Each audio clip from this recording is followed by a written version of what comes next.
Da-da-doom. Hello and welcome to part two or session two. I'll refresh that of comment response for the 19th century cruiser videos.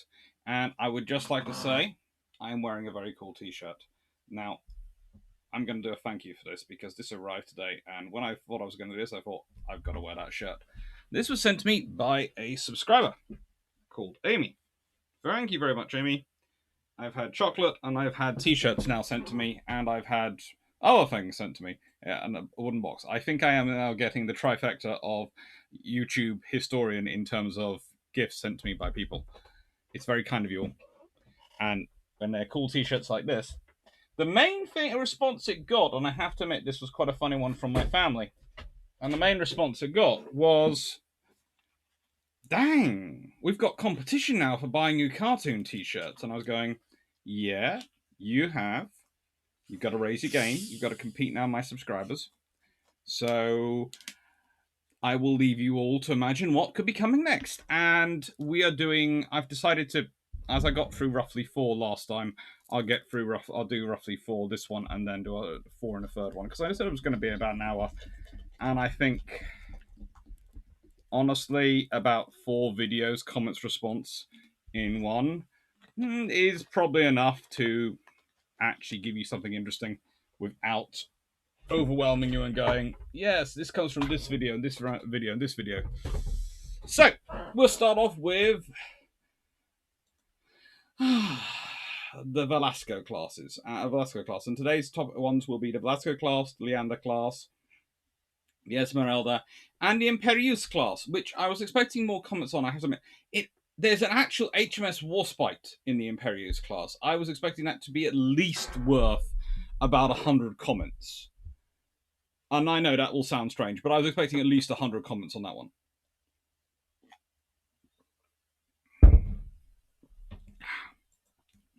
Anyway, so starting off with Velasco class. And oh, aren't they pretty? Starting off with Lafiel Abriel, hello. And, well, there's a sort of discussion going on, I think, between you and Phil Vandalen and George Newman, and so I'll start off with by reading through the discussion, then giving my comment. Not bad looking ships, it must be said, and it's not exactly their fault they were forced into trying to fight a shooting war they were never designed for and totally outclassed in. Phil Vanley, is it ego or valor when you get stuck in a situation you know is hopeless and you try anyway? George Newman, what I want to know is why build a ship without any armor and call it a warship? What war situation would they not be totally outclassed in unless it be against other unprotected cruisers? Phil Brill, bit of both, and throw in a sense of duty in there for good measure while you're at it, I suspect. George Newman, certainly should never call such a thing a cruiser. Interesting note that the British very much called their vessels in the 1920s and 30s, and even in World War I, sloops. They go back to that terminology. They go back to age of sail terminology. There was a debate, brig or sloop. They go with sloop. And really, that's what I consider these unprotected cruisers to be. They are pretty much the forerunners of what becomes sloops. It's a case of, it's a job which is so necessary and requires so many numbers, you don't want to spend a lot of money on it. But again, these ships usually are about 1,000, 1,100 tons. Again, look at our current OPVs in the UK, the River class, etc. This is what we're talking about, ships doing that sort of duty. No one would ever consider our OPVs should go into actual warfighting, but you still need them. You need them for the roles which you want the Navy to do in peacetime, and which having a frigate, destroyer, someone suggested recently an aircraft carrier, go and do them would be not only a horrendous waste of funds, it would actually be possibly damaging to that ship, because it's going to end up in some situations which frankly could end up getting it damaged, and that means you've got a multi-billion-pound asset in its collective value out of action. Think about that. A ship is not just the value of the cost of building it, it's the cost of the crew and training the crew and the years' experience encapsulating that crew, the institutional memory. It's all the weapons put in, all the sensors, and it's the ability to put it where you need it to be. You know, as I always explain to people, an aircraft carrier is an airfield and a few other things strapped together that can be moved wherever you want it in the world. Imagine that. An airfield with a power plant, all its self-defenses, all its command and control systems, all its radars, all those things added in, and you can send it wherever you want on 7/10 of the world's surface at your will.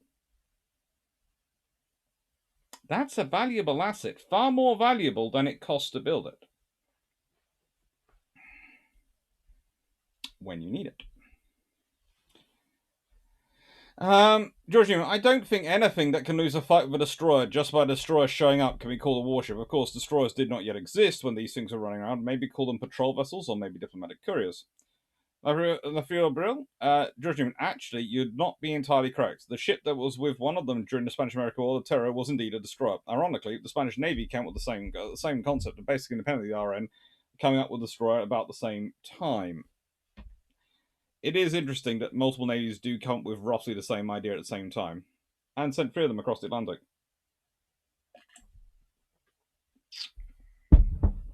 Terror is pretty cool. It's pretty cool. Cal Gasberg, most probably a Skoda 7 centimeter is that 66 millimeter. No, it was a 70 millimeter, but it was a forerunner of the 66, I think. Phil Vanlin, some survived the Spanish-American War, most don't. Don't need to be psychic to guess that one. What was more shocking, Spanish-American War or Russo-Japanese War? Spanish-American War. Very few people saw that coming. No one thought the Spanish would actually fight it, and everyone was quite surprised the Americans charging into it, because the Americans were pretty isolationist, even with the Monroe Doctrine. The Russo-Japanese War, two expansionist powers next door to each other, everyone was taking bets as to when and how it would happen. Carl Gasbeck, I guess Italy in the era would need all three categories. Fastest unprotected cruisers, and torpedo boat destroyers to protect coastal trade from either Austria-Hungary or France. Hopefully not both. Protected cruisers with torpedoes to protect and raid convoys, and big, beefy armor cruisers to counter Junacol, the French traders. Bully aging Ottoman fleet and eventually bite out chunks from their empire and not really invest in battleships as practically neither France nor Austria-Hungary has them, and hope that Great Britain does not bother Italy. Yeah, I do like asking these questions at the end of videos. I know I don't always remember, but sometimes it's like videos. It's like another video I have recorded. Well, I think I'm going to be recording tomorrow. Is the video on the French and then 1940. I haven't bothered putting a question in that because, frankly, France in 1940 and the whole what if scenario is going to create enough questions and enough common response, probably without me actually asking a question, that I can have a really interesting discussion with the comments, like I'm doing in this video. Mark Harkness. Oh, very interesting and informative. However, USS Don Juan de Austria, rude. I submit HMS President. Now, that was rude. George Newman, I can trump that. After the RN finally retired that HMS President, they then built another ship, which they also named HMS President. That wasn't just rude. That was a burn. Mark Harkness, George Newman, completely agree. The Royal Navy still has HMS President. It's a stone frigate. It's the name of the Royal Naval Reserve base in central London. If you are ever wandering along Tower Bridge and you look to the sea, you will see HMS President on the North Bank. It's a lovely place and very nice people in that. Mark Harmless, completely agree. That the salt was quite deliberate in the wound. They run. Such is this era spirit, sense of humour within the RN. Yep. She has an excellent Twitter account. I'm glad she does. Although I think that's HMS Saxelfrage, which was renamed President at one point. And I think the Stone Frigate is the third or fourth inspiration. I think it might be fourth. But that's from memory. Cheatham, I would love to see the Good Doctor cover the altogether wonderful and speedy USS Wampanoag. So far, who knows? I'm interested in that, doing that. I might do that as a special at some point. Vision. By the mid-1880s, there is little reason to build an unprotected cruiser when even small 1,700-ton steel cruisers like the RN's Archer class, 1885 torpedo cruisers, and USN's Yorktown class, 1889 Youngmounts, had some protection with 3/8-inch protective armor decks, plus conning towers and gun shields. Had Spain's Velasco class 1881 cruisers been built a few years later, they very well could have had a protective deck. The RN's 2,380-ton Commerce class 1879 corvettes did have 1.5-inch armour deck with a solar layer above, the first cruiser to have such protection. I think 1870-90s for the OPV Coast Guard Constabulary role that an unprotected gunboat up to 1,500 tons is fine. In fact, with composite iron frame wood planking, you can copper the bottom and readily repairable and undeveloped naval stations and ports. If you're Brazil with a long coastline and big rivers, then a fleet of a dozen would provide good coverage with 3 to 5 always on patrol.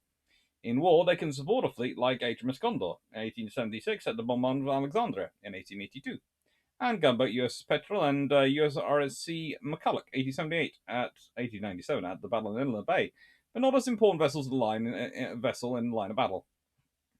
The ratio of unprotected vessels to protected armoured vessels is hard to determine since it goes to your peacetime needs. But as a rule, I think once you're over 2,000 tons displacement for a small cruiser, then a protected deck should be a given. If I was Brazil of the 1880s, then 4 large armoured cruisers, 8 large protected cruisers, 8 small unprotected torpedo gunboats, and 8 unprotected gunboats might be a good fleet plan. I like your idea, but I would modify that. 4 large armoured cruisers, good. 8 large protected cruisers, I'll accept that. 8 small unprotected gunboats, I would go for 12, and I would go for 12 unprotected gunboats as well. So I would have 12 and 12 for the last 2. And there is a reason for that. It's divisible by 3, but which is a starting point. It gives you at least 4 of each on patrol at any one point. But more importantly, if I'm Brazil, I'm probably wanting to have roughly 3 squadrons of those. I will probably base my armored cruisers and my protected cruisers together as sort of 3-4 ship squadrons, and I'd want each of those squadrons to have 4 of the torpedo gunboats and 4 of the gunboats with them, so that each runs sort of a little flotilla. So that's why I'd have sort of 12 of the smaller ships, and honestly, they're not going to cost that much. And that gives you 3 flotillas of 12 ships, which gives you some security and some ability to put together a small sort of formation should you need it for deterrence missions, especially. That's where unprotected ships can be really quite useful because they can provide numbers for image in deterrence when you're a small power. The reality is they get crumpled aside, but the image is there's a lot of ships there. After killing, Norway is an interesting case. There is a great need for fishery protection customer ships, long coasts and protect fisheries and bite scarf fowls. So they need unarmored ships for cost-effective patrol capability. There are also 2 likely enemies in the period: Russia and later Sweden. Both are mostly Baltic powers, and those fleets can be bottled up pretty effectively with coastal defense ships, torpedo boats, and minefields. Russia is a bit of a problem because of the Arctic ports, which don't have a consistent, powerful naval presence at the time, and potentially, assuming the Ottomans have nothing to say about it, the Black Sea Fleet being able to bypass this blockade. So Norway needs fighting cruisers as well. These likely need to be armoured cruisers to contest the ironclads of the Black Sea Fleet or possibly break out from the Baltic. Norway has a limited resources and infrastructure to work with at the turn of the 1870s, but there is a local industry that can produce good ships and manufacturing goods. This can be improved upon with time. In the 1870s, I would suggest local producing coastal assets, fortifications, monitors, mine laying capabilities, torpedo boats, and unarmored cruisers, gunboats. Perhaps buying a couple, up to 3 ocean-going ironclads to gather experience operating such ships, and providing a near-term capability. This is to shore up the immediate need for patrol craft and begin creating the ability to seal the Baltic while funding industrial and naval facilities expansion and begin training up an officer corps. This pattern would continue through the early 1880s, with the late 1880s seeing a transition in construction. By this point, Norway should have the industry and experience to support the construction of small armoured cruisers. The intention is to eventually produce a force of armoured cruisers 12 strong, so that even with wartime losses, 3 or 4 can be constantly on station in the North Sea in time of crisis, alongside several dozen patrol cruisers, gunboats, and other useful force of coastal defence ships, mine layers, and torpedo boats covering the southern access to Norwegian waters. This would be sold to the Norwegian government by showing that using local production for such as much as possible, the costs of this naval expansion are offset by investment in local industries that can then sell to other countries and employ Norwegian citizens, while raising the country's international prestige and noting that once Norway splits from the Union with Sweden, they will need that local industry to be ready to sustain itself without Swedish aid.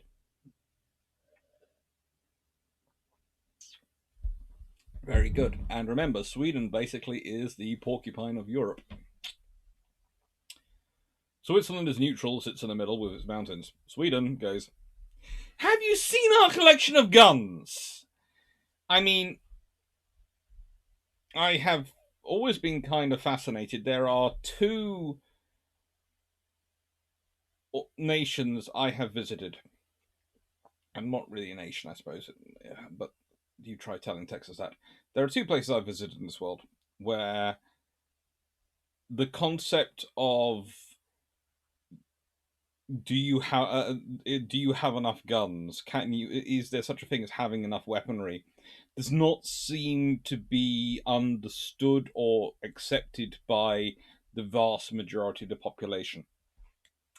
Sweden and Texas. I love Sweden. I'm not sure if it applies in the cities, but I certainly know many of my friends in the country side have. They would have proper hunting rifles. I would say this also subscribes to the Finns, but there again, the Finns are constantly looking across the border and going, "We remember when you last came back. We're going to be ready for this time." So you can sort of understand that. But the Swedes, yeah, they have collections. They are beautifully well maintained as well. Therefore, if you're Norway and you're breaking out from Sweden, you are losing a lot of firepower and a lot of protection. There is the utmost certainty in my mind that a Norway Sweden nation which had survived as a combined nation into 1939 1940 does not get successfully invaded by Germany. I have no doubt about that. For starters, there is the way the Swedish government reacted to the invasion of Denmark. It was, the Germans have attacked Denmark. Alert! Everything armed now! There was no demurring about that. Secondly, there would have been the case of, oh, so we don't want to have enough ships and weapons to defend ourselves? Really? Why not? Yeah. There is a complete. The peoples are very similar in that they are very self-sufficient, very hardworking, very industrious, very inventive, very creative. The governments, especially in the 1930s and 40s, you couldn't get more different governments if you tried. Syria Kest. Syria Kest. Syria Kest? Please. Please did battle Cochin of 1504. 140 Portuguese with 3,000 Cochin troops with 5 ships against the Zamorans' 84,000 army with 200 plus Ottoman ships and Venetian artillery. There is a good book about it called Conquerors, How Portugal Built the First Global Empire. I know a little bit about that. I know quite a lot about the Portuguese Empire. It's one of my other hobbies and areas of interest, and I have always been kind of fascinated by what the Portuguese got up to. And I do have many, many Portuguese friends. But if I'm going to do that, that's one of those videos I definitely do want to wait till I have the tower working. I have the new tower working because I love this laptop. It has worked so hard for me, but honestly, the poor thing's getting overworked beyond the nth degree. There's a limitation to what its poor RAM can manage, and there is a reason why the tower unit I'm planning on building is going to have about 4 times as much RAM as this poor thing does, and that's a starting baseline, and I might modify as I go on. But for Chicago, fun question, but I think Italy and Norway have 2 different strategic environments built in the middle of the late long century. That is the case. That's why I was asking the question. They're not going to be the same, but that's part of the reason. It's one thing, it's a question like that, and, define the cruiser requirements for these nations. You phrase it, and there is always going to be some students who try off and go off and go, well, we can write this as one size fits all. But very quickly, they realize it's not one size fits all. In fact, every nation has different needs and different capabilities. And most students will go off and realize that. And those needs change and capabilities change over time. What a nation is capable of requires at this one point is going to be different than what it might require 20, 30 years down the line. It's not going to be necessarily a quick transition, but it's going to be a transition, and you're going to have to work out how you manage it. Norway absolutely needs sloops for fishery protection, and due to the environments, they have to be fairly high-sided, basically unprotected cruisers or icebreakers. At the same time, Perfidious Albion is immediately next door. All naval policy is dependent upon British goodwill. Until the advent of torpedo boat destroyers, I would build probably around 50-50 between unprotected cruisers with significant mine laying capability and higher free build monitors. I want to make it very expensive for anyone to come visit. As Italy, I have France and Turkey and the Barbary States and Spain and potentially even Russia to worry about. I'm also operating the Med, so I don't need to spend as much money on freeboard. I'm probably going to spend most of my money on largish torpedo boats and second-class protected cruisers, with a small group, 3 to 4, of first-class battleships. I need to be able to legit engage a peerish opponent without British support, and ideally have a large enough force that the British would prefer me to be my friend, rather than ignore me or run over me. I like those ideas. The British do like running over people in Age of Empires, so... Andrew Cox, I can't help feeling bemused that, however theoretically, these ships could have been destroyed by the Washington Treaty. It could have been covered by the Washington Treaty. Yes, the Velasco class could have been. Disturbing enough. Marcus Fernandesonium, hello. To the question of what to build for Norwegian, Italian, Brazilian navies, first I would look at geography, environmental, and what other conditions I have to use my ships in. Then the region distance of bunker sizes, armed cruisers for longer range patrols and police actions, protected cruisers for commerce rating of 6.7-inch guns, with coal beacons integrated to protection enough to support the armored cruisers. For armored cruisers, I would look at some of the ironclad turret battleships of the era, making the armor somewhat thinner, going for 8.2 to 9 or 9.4-inch double and single out gun layout. This would keep cost low range and speed would be balanced. And having a 1-2-4 composition makes it a balanced fleet. Agreed. I would though say that I would never go for a single turret. I know people do it at the time, but honestly, single turrets to me just look like an absolute absurdity. Even today, I sit there and look and go, why? I know complexity of maintenance, all these things, but the very easiest way for not much of an increase in footprint is to double the gun in a turret. Okay, treble, problematic. But especially if you're talking about 40mm, 57mm, 76mm, even 4.5-inch, 5-inch guns.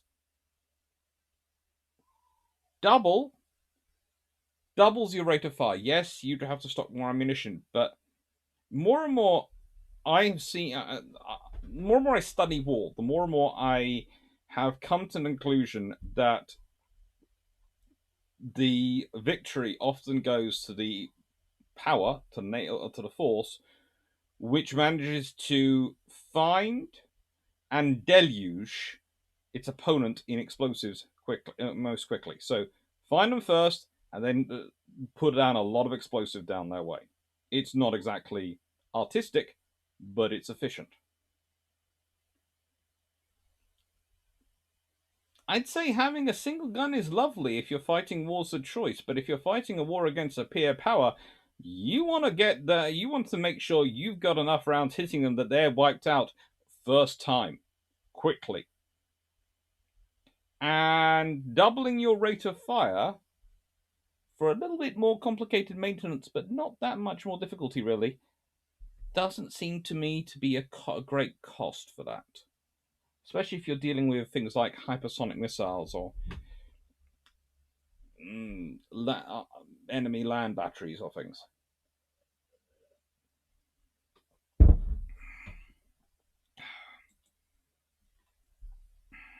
Well. Anyway, Leander class. Ooh. Well, nice to hear from. Yeah, given that what's happened today, you're going to have to start calling Iron ships His Majesty ships. Yes, the Leander class was put out on the day the Queen died. It's a rather sad day. Old Richard, the Queen is dead. God save the King. Mike Gooch, what I like about the talks is that you not only get to learn about the ship, but you also get to get all the period detail anecdotes as well, which gives you a better feel for the period. Thank you. That's how I try to work. I don't think none of this stuff to me happens in isolation. It's all part of a wider mixture, and you can't isolate it off. Much as we might like to, because it would make it more perfect. You get pure if you could isolate it off. But from Chicago, too much top weight. They're the smaller 6-inch guns, but it's a lot of weight for a 4,000-ton boat. Go to a bark rig, swap out 1-inch for some one for some Hotchkiss, 2 to 4 6-inch for some 4-inch. You have a fine, if slightly under armored, second-class cruiser. Quizmaster China. Having lived to see one murdering dictator dealt with, I am now certain she knew that Putin's days are numbered. Nemo impune lasset. Thank you, John Sykes. Bill Doctor Murder's Eagle Song. Persevere, it gets better. It's been an easy... I like singing occasionally. Besides, people keep telling me I need a theme tune and an entry music, especially for the recorded videos, and I have no idea what to do and what to organise. I do realise it's part of professionalisation and it's part of building a brand and it's what I should do to be more successful and get it out better, but I honestly... I'm not sure what I want to do in that sort of front in terms of opening bit. The trouble is, when your best friend has a really, really good one, you sort of sit there looking and go, I've got to come up with something which is not that bad in comparison to that, because they're going to get compared, and if it's not as good, it's going to look bad. But I don't want to copy it. But also, there is the fact that we are friends. There is the whole male friendship here. I have got to make sure it's good. I'm thinking of something for. It'll take me a while. I'm really enjoying this camouflage t-shirt. I know it's not showing up in the screen, which will go out live because the way the computer cuts down the video.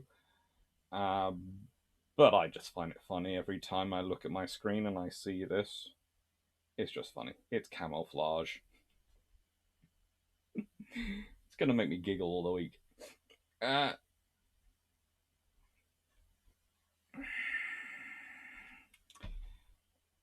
I'm ignoring the various suggestions about karaoke, mainly because if you think my singing is bad, wait until you hear some of my colleagues who were on the Canada Naval History trip. Marcus Franconium. Hang on. King Charles III, Simon Charm. One decapitated, the second was disposed and exiled. No.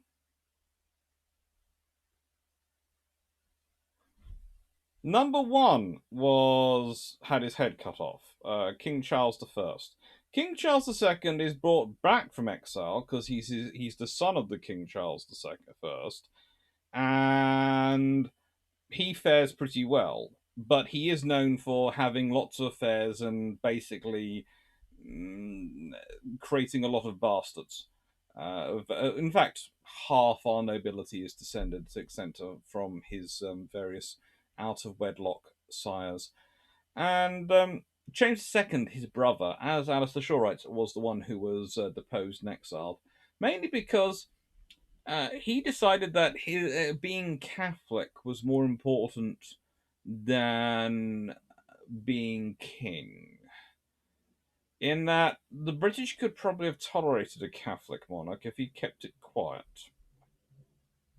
which I think Charles II possibly did. And it gets worse when you decide that what you're going to do as your criteria for your selection of officers to run the army and run the navy is, are you Catholic? Oh, I'll put you in charge then. For some reason, that destroyed the loyalty of the army and the navy, who weren't going to take his instructions, made the parliament, which were mostly Protestant, rather worried about their lives, remembering what his father, Charles I, had tried. And so they invited across William.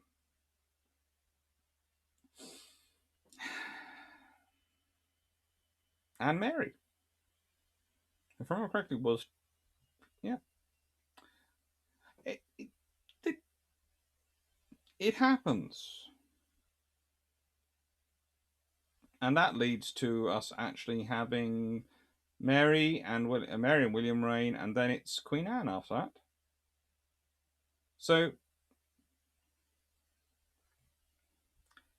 history happens. I'm not sure if Anne, the current Princess Royal, is currently looking at them thinking, last time there was a Charles, too later there was a Queen Anne. Hello. I'm sure she's not thinking that, but there again, if she starts giving food to any member of the royal family, just be cautious about what you're eating, depending on who you are. Let's see. Paul from Chicago. And in hospital, their pay was stopped. They were charged for the medical care. Upon return to the ship, the 4 crewmen were charged for new uniforms on account of the old ones having had shrapnel, holes, and bloodstains. You might as well. Anyway, this is the end of class. I don't think it was quite that bad for them. Crosser, would have been interesting if history had conspired to give Admiral Tyrion a fleet action to fight, especially in terms of how that would have changed the RN fought that First World War. Would it have changed how the RN fought the First World War? On a strategic level, probably not. On a tactical level, it could have changed it quite dramatically because it would have filtered into officer training. An actual warfighting experience, as experienced by Britain, would have been interesting in how it would have impacted the British, rather than getting it secondhand watching uphill. Calvin Gasberg. Next stream, class for the RN may be a tad longer if needed for 20-knot design, the 6-inch armament reduced and augmented by 4-inch or 3-inch. The 1-inch Nordenfels, maybe 37mm Hotchkiss Gatlings. Reduced number of big guns supposed to address top weight issue. Also more numerous, at least faster firing guns supposed to suppress and kill torpedo craft. Speed increase probably helped by developing boiler or even vertical triple expansion technologies. Also serves this purpose as well as scouting and fleet screen duties. Thank you, Nicole. Rapper Isaac. What were these ships doing while in commission during World War I? Mainly wandering around being presence in the wider world. Matthew Keeling. For next class cruiser, I would probably enlarge the design a bit to allow the armor deck to be extended through the ship, cut down the sail rig, including removal of fighting tops, and if available, swap the 1-inch guns for 3 or 6 pounder quick-firing guns.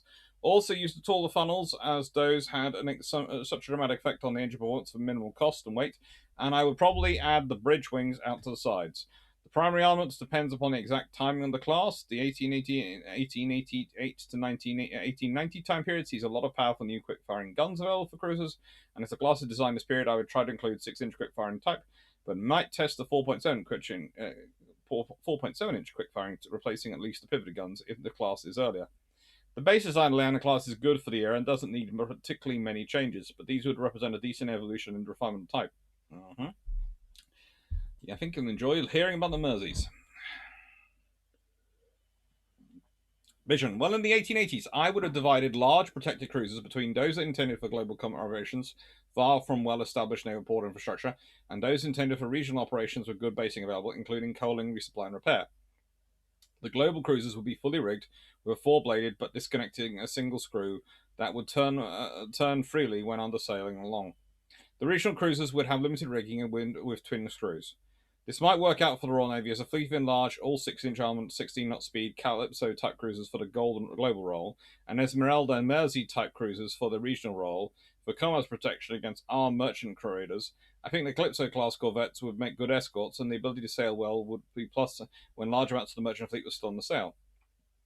If it was necessary to convoy ships in wartime 1880 to 1900, then fully rigged cruisers would have worked well to patrol and convoy along the clipper routes between Britain and the Pacific, Australia, Far East. There was also the protection of fishing and whaling fleets to be considered, the Yankee whaling fleet being a major target during the US Civil War by Confederate raiders. I think the USS Newark 1890 is a good example of what could be done earlier, starting in 1880. Displacement of 4,000 tons, she sponsors had full sailing rig, but also an 18-knot speed on twin screws. 12 6-inch breech loading guns mounted in sponsons, a full protective deck from bow to stern with a maximum thickness of 3 inches, with 2-inch gun shields and a 3-inch conning tower. It's too bad the Atlanta and Boston were not built like the Newark. Two earlier cruisers being an awkward hybrid between the Esmeralda-type cruiser and a fully rigged cruiser. I think you need to decide to go either a stern-only Esmeralda-type cruiser or a sail-team Calypso-type cruiser. I would agree. One of the problems of the period is actually focusing in on what you need to do.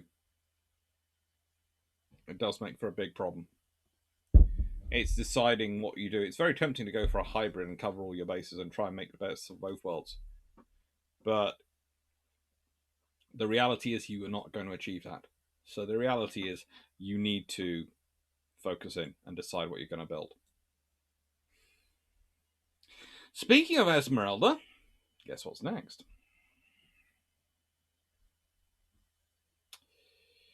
Esmeralda. Michael Hooch. The Japanese Rialta were the new guns quickfires? If they were, then that would have been a massive firepower increase. Pretty much.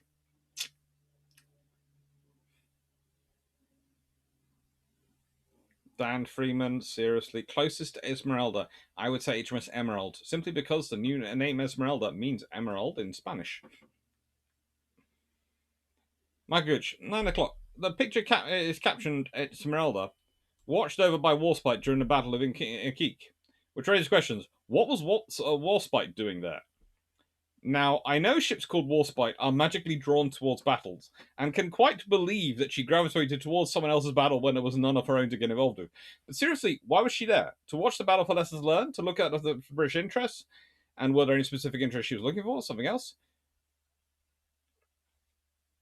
Pretty much, as Imperieuse says, making sure they don't damage British interests, but it's pretty much there to watch what's going on, to take stock of what the guns are doing, so to actually learn lessons and write reports.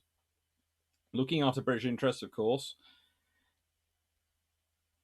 Watching out for any British people in the area. And yeah, partially it is because Warspite's the name Warspite just means hello, we're here. There's a battle we heard going on. We've come to see it. Lafayette Abril, certainly worth her money, ship. Almost 30 years of service is certainly nothing to scoff at in late 19th, early 20th centuries. That's before the vital role at Tsushima. Yep. Christopher, I always thought Esmeralda and Elswick cruisers are some of the best smaller cruisers of their day. And in the 1880s, I think any nation, especially those outside the Big Three, would be hard-pressed to do better than to order one from Armstrong Whitworth. Although, personally, I'd specify 4 dual 8-inch guns instead of single 10s. Oh, we all would. The things I could do with 4 dual 8-inch guns at that time. Vision. I cannot find any cruiser, some large gunboats, laid down before Esmeralda that approach her design, but several British and Italian protected cruisers of similar design quickly follow, with improved and enlarged versions being built for the late 1880s and 1890s. It's too bad the US Navy did not go to full Esmeralda for Atlanta or Boston protected cruisers, which came out just awkward with off-center guns, low freeboard, and 2 towering fully rigged masts. They're interesting ships. I think what you have to realize is it's kind of like the Warrior, in that there are lots of ships which have little bits of Esmeralda in them, and then Esmeralda comes into it. And it's a case of, oh, you can do this. Oh.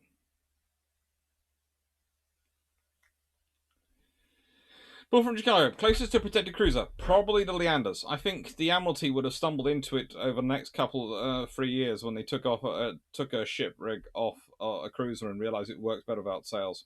Probably. Fight for a global and First Amendment. Hello. First Amendment. I thought that's what that meant. Yeah. Pretty nice name. What to your mind is better, a specialized navy or a distributed, non-specialized navy? I want a ship for each role and type with its capabilities evenly distributed, with the specification of this being Britain and the Royal Navy. Same budget, but choosing its options. The modern multipolar world. Much like choosing between the Japanese and Italian models, but the same budget. Now, this is going to sound strange. Look. If I have the US Navy's budget, I can afford to have specialized ships. But if I'm the Royal Navy and I go, I'm going to have 4 of this, 4 of that, and 4 of that, then I'll probably may have 1 of each available.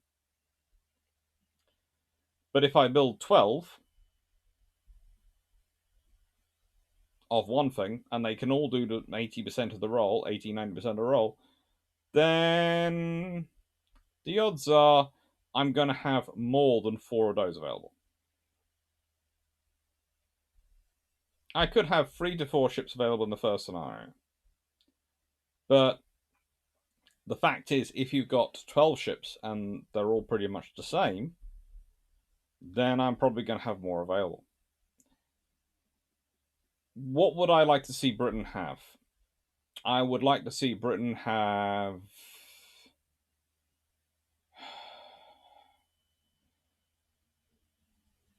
Well, starters, I've made no bones. I think we need 3 LHDs to back up the Queen Elizabeth and to provide us with 5 flight decks and 3 large docks for operations around the world.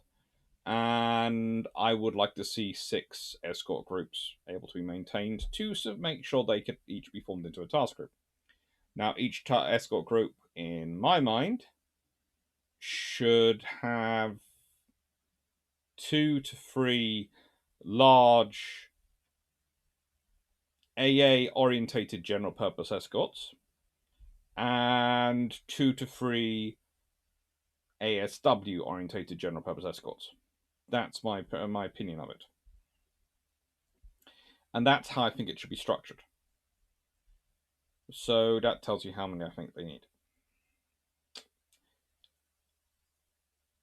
Plus, I'd like some patrol present ships and submarines and all those things. The idea being that you have a ship which is... The focus is anti-submarine warfare, but it's general purpose as well. It's able to do air defense in a limited way, in a sort of 70% fashion. It's able to do land strike, that sort of thing. And the same with the larger escorts.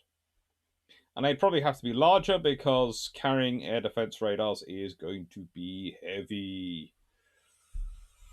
Sonars aren't nice, but at least they're at the right position versus the hull.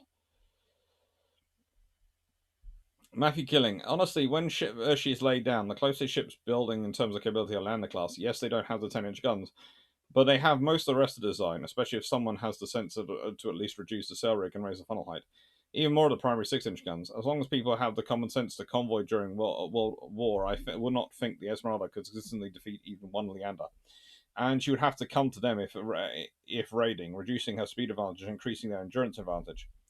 Yes, I know that there was a lot of convoys are obsolete. We only need to hunt raiders instead nonsense going around at the time, but that same nonsense was snuffed out pretty rapidly during World War One.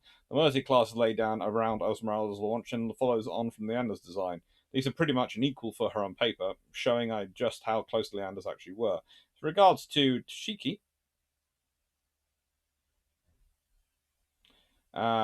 Shukushishi, the T's in the digraph, think German PF.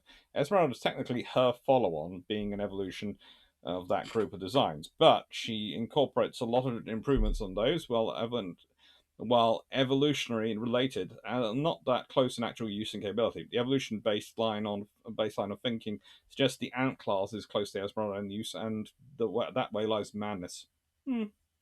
Sometimes. Roger Miles. Alex, I have only twice commented on live on your channel. Hello. 1 or 2 years ago on the Back Pocket Cruisers and Tiger Colony Minotaur series, read a real M class 4.7-inch armed destroyer, which I judged in some ways more important than the battle and a more useful turret gun for development post-war. Yes. There are other people using similar or same name nom de plume who can appear on your site with names like Roland Miles, who are not me, and I do not have a YouTube channel and have made British comment on this today. I am, however, a person who has it's got lines. I'm gonna have to read through it. Who has a 1983-1997 Naval Defense and Business commentator and editorial writer of paid variety for the Herald News, MDR New Zealand International. Good lord, that's so good. Opposed the Anzac prisoners as overmad, expensive Coast Guard cutters, and even more criminally, consistently backed the light blues, support the F-16 and P-8 acquisition as the base of New Zealand defence and regional coverage. And 40 years wrote an academic published papers perceived troublemaking anti-nuclear efforts. In truth, NDD essential. I simply pointed out no conversion of the US fleet to nuclear power other than SSNs or CVNs had or would occur. Even worse, as far as the RNZN and MFAT are concerned, many relevant Wikipedia articles are largely or single points contributed anonymous by me, and this is good for you. Apparently unacceptable, as it's their viewpoint on say that the Royalist Tigers F1. I'm supposedly mad, bad, dangerous. No, don't worry. I've also had that title many times. That's all cool.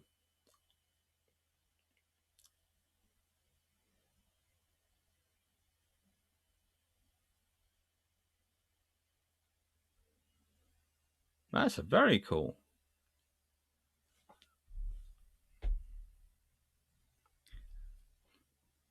Any cross out is GCSB or NZ police action. Don't surprise. That doesn't surprise me in the blood.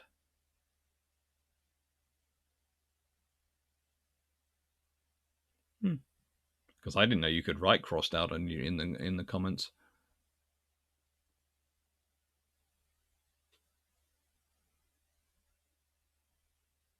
Oh, it'd be fun to have a chat with you at some point. I think, Frederick. I can understand your perspective on the on some of these ships. There is sometimes a need to have a ship to just show up, and it's a case of what ship are you going to have for that. I actually think probably this is one of the reasons why I'm getting into the discussion of the New Zealand Navy and their future procurements, and I think the Type 31 frigate is probably going to be a good basis for them to go for. Either that or try and get the Danish to actually give them a Stanflex class, because I think that would be good for them. They don't need a large navy at the moment. Unless someone really starts bothering them with a lot of ships wandering around them, then you need to bother a navy again. You need enough ships to be able to go out and be a presence. Hoodoo, Texas, hello. Just stumbled on new videos. Small call for Hoodoo, Battleship Texas, America's first battleship. It's on order now for me. And thank you for that. It hasn't arrived yet, but it is on order. I'm looking forward to Rome. And then Imperieuse class, which, as I said earlier, has very few comments. Literally, there's only 4. Lafiel, for those paying attention, yes, it's indeed the same warspite we saw in the episode on the Esmeralda. It is. She's an Imperieuse class. Marcus Fransonian. Interesting that the diamond layout would find its way to Erin and Vermeulen, although secondaries, but actually a very good setup. There are some cruisers I find wondrous of that time period, 1880s to 1890s, that they would have so many different layers of guns and calibers. I've seen protected cruisers with a layout that had an 11-inch gun on the bow, an 18.1-inch gun on the stern, 2 single 6.7-inch guns on midships, 4 single 3-inch guns, 4 torpedo tubes of 14 inches. Logistics must have been a nightmare, but firepower, I can't make heads or tails. Complete asymmetric. It's fun. It is fun. Yeah. Let's put it this way. There are some ships which really you sit there and go, how do you even work? And Vision. I like the Imperieuse class too, except for the retro stern gallery. I would have preferred a cruiser stern in the mold of HMS Achilles and HMS Monarch, 1863 and 1868. The anachronistic quarter stern galleries just look ridiculous. The diamond lozenge arrangement of the main armament is also something I like. It works well for armor cruisers 1880 to 1900, and was adopted by US Navy for the US New York and US Brooklyn. I think that stern arrangement, the gallery, etc., all this comes down to the fact that they were supposed to be station flagships. So you needed somewhere to chuck an admiral on their staff, and you needed a space. I think in US Navy's first armored ships, the Texas and Maine, should have been built in the mold of Imperieuse and Warspite, the Royal Navy overseas flagships that would in the 1890s face off against US warships on the west coast. The lozenge arrangement seems more practical than the en arrangement utilized in the USN's first battleships and armor cruiser. As the doctor said, with lozenge you can aim 3 guns on any bearing, a plus in a ship expected to be utilized not in fleet actions with a battle line, but a one-on-one combat.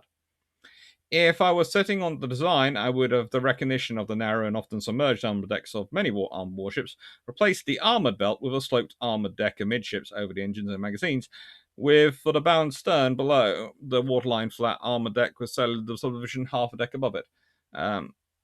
Armor would be used. Armor would be used to protect the barbettes, gun shields, and ammunition tubes on the main arms of 2 single 8-inch guns amidships, and 4 8-inch guns in twin mounts fore and aft on the superstructure. The gun deck would have carried 8 5-inch guns in broadside mounts. That's an interesting armament. Right. Thank you again for your super chat, Bishan. Thank you again, as always, for all your support. It really wouldn't be possible to do everything I do without you. Really wouldn't these days. I'm supposed to be paid today, didn't get paid. It happens being an academic.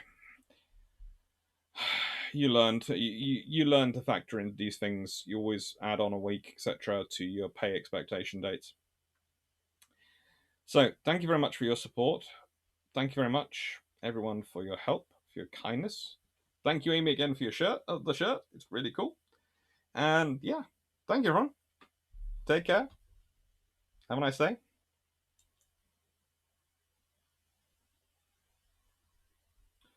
Ooh, and question before I go.